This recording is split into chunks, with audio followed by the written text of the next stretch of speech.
Going on YouTube, Nathan Olson here from YourCharisma.com, helping you create your brand your way. On this channel we do a lot of social media marketing help as well as Instagram tips, so if you have not already subscribed, please subscribe. Today we're going to be talking about the science behind images and how you can use that in order to increase the conversions on your lead magnets and sales pages. Coming up.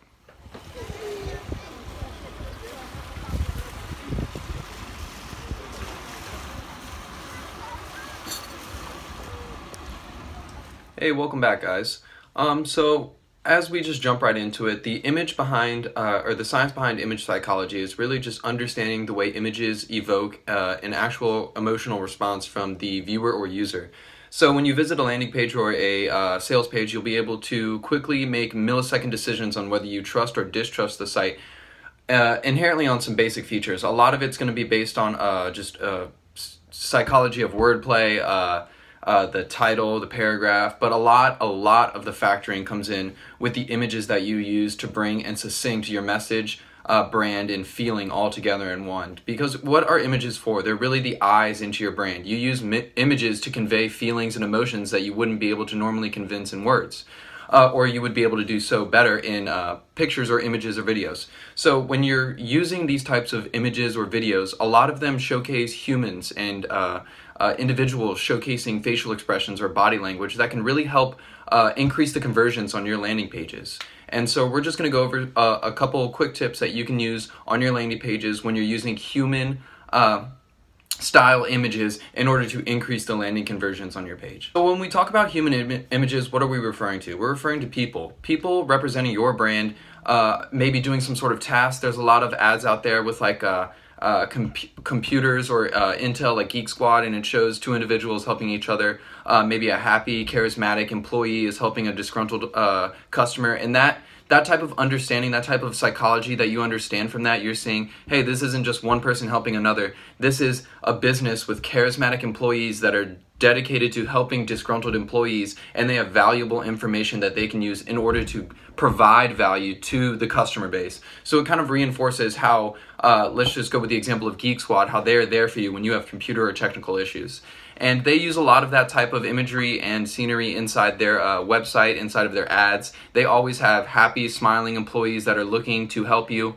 They look easy to talk to, and it's these type of images, a lot of smiling, direct eye contact, people that look knowledgeable. The last thing you wanted to do is have someone that is dressed, let's say as a teenager, high school student, representing your highly intellectual computer software company such as Geek Squad, who are supposed to be well-trained technicians in order to help facilitate your computer or fix any issues that you have. So really just like using the proper type of individual to represent yourself is very key. For example, for sports and fitness, you want to use people that are in shape or people that can show somewhat of a testimonial as to the type of product that you are providing. So those people will be able to understand, they'll be able to see, okay, so this is what they're advertising. They're using fit models, so it kind of draws the line for the consumer. It's like, if I use this, I could look like this. And that's kind of the mental connection that you want to create. You want to create those emotional response. You want to create the goal setting between your product and the image that you are trying to create. Let's go with another one. For example, Harley Davidson. Harley Davidson is a motorcycle company. They specialize in making motorcycle riding gear for bikers, specifically like hardened bikers. You're looking for like rough, older crowd that's typically of like a male or female. But these people are very rough, they're very rigid, they're on the outsides of society. So a lot of their commercials pertain to that. They show individualized riders.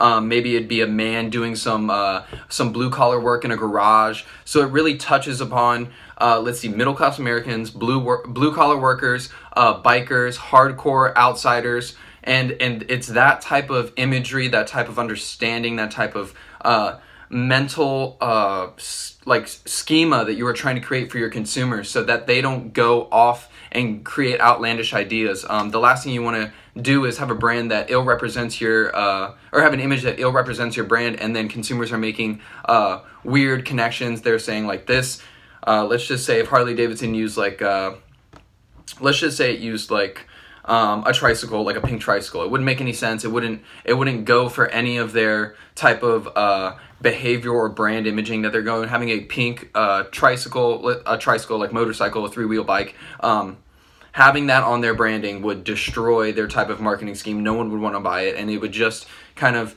evoke like you're stepping out of the norm. You're not creating the normal brand imaging you're used to because you've strayed away from that, because you're not using the factors and images that you should be using. Another key element when you're using models and or other type of humanoid type of images or videos on your landing pages or sales pages, it's the eye contact. Eye contact, the eyes are the window to the soul, they're the windows to the voice. You really think about it in a conversation. You know you're having a direct, very truthful, very insightful conversation when you and the other party are locked in eyes. It just shows that type of direct attention. There's a sense that you feel that the messages you are conveying are being well understood and well reciprocated from that other party. And it's all just based off that simple thing as eye contact. And the same holds true in your sales or landing pages. If you really want to create high converting, massively attracting images, it's best to have models that are looking right at the consumer or user, or best of all, this is something that I do and I've seen a lot of increase in my sales and conversions.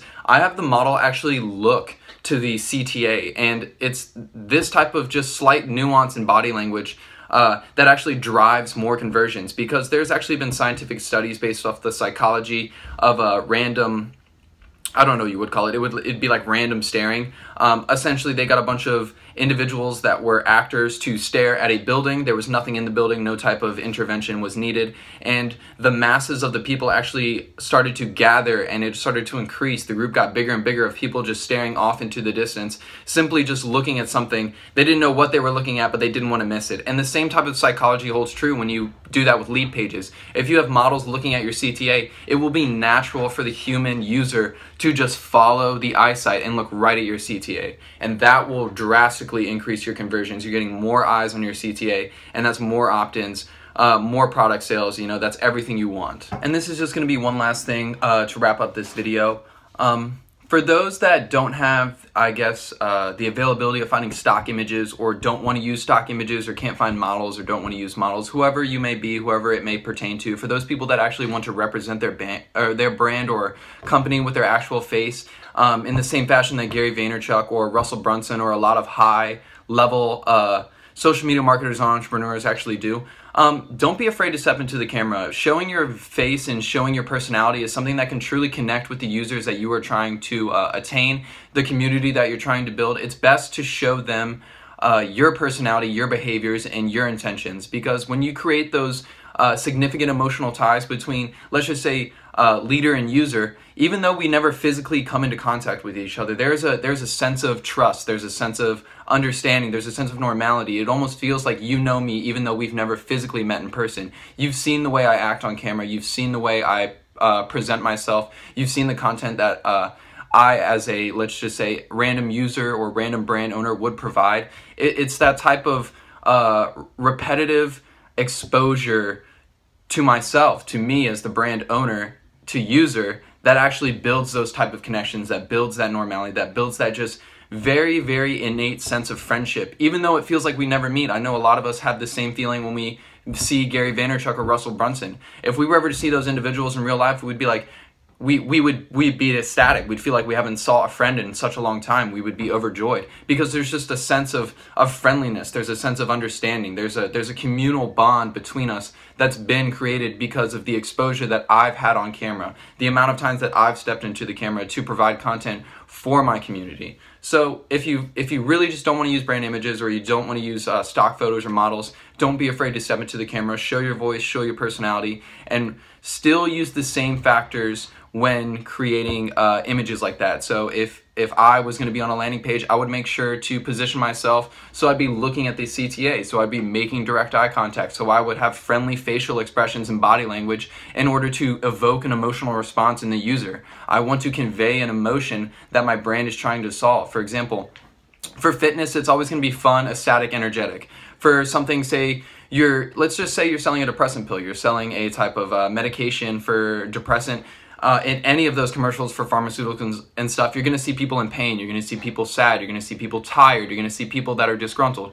It's those negative emotions in the user, and then after taking the medication, the whatever product is being provided, you show a transition in emotion. The person is happy, the person is feeling better, they're not tired, they're energetic, they're friendly, they're going out. It's all those types of transitions and emotions that you can use in order to show a solid conversion in your landing pages. So guys, I hope this helped. Please stay tuned for the next video. Make sure to like and subscribe to our channel, and stay tuned.